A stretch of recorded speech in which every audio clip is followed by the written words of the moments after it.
was a close one. Right? What was that?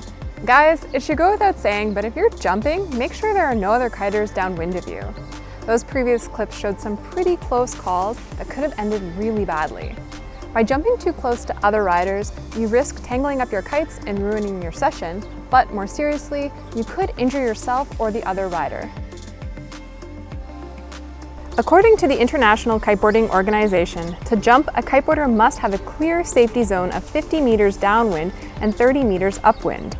In this example, if I didn't check behind me, I would have slammed into another rider who jumped too close to me without realizing it.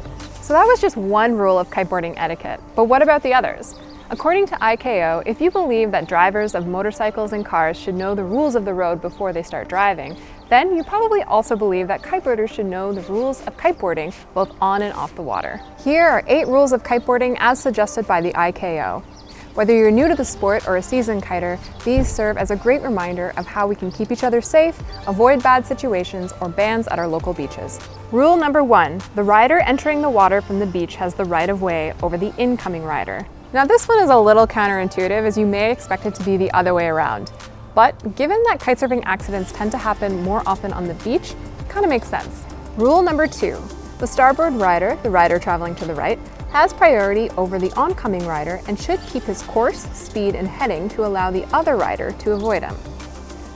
Rule number 3, when 2 riders are traveling in the same direction, the faster rider must give way to the slower rider in front.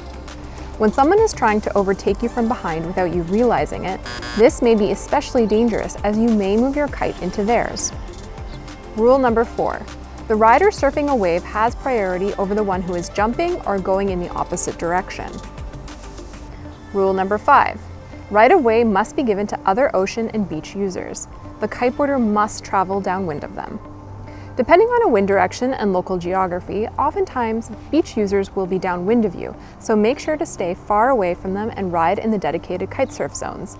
Stay away from the swim zones and be on the lookout of rogue swimmers venturing off. Rule number 6. As we mentioned before, to jump, a kiteboarder must have a clear safety zone of 50 meters downwind and 30 meters upwind. Rule number 7.